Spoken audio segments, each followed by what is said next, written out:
یکی از طیاره هایی است که تیم ما ساخته، دیگه این قابلیت پرواز را داره و میتونه تا ساحه 2 کیلومتر پرواز کنه.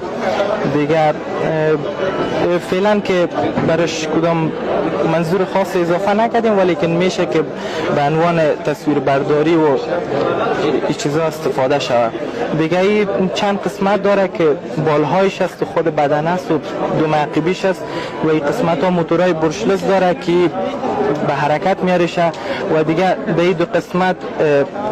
الرون داره که همراه از او کاتش میشه و در آخر خود الیویتور داره که همراه از او هم پایین بالا کنترلش میشه و در مجموعی کنترل از راه دور میباشه که توسط ریموت ما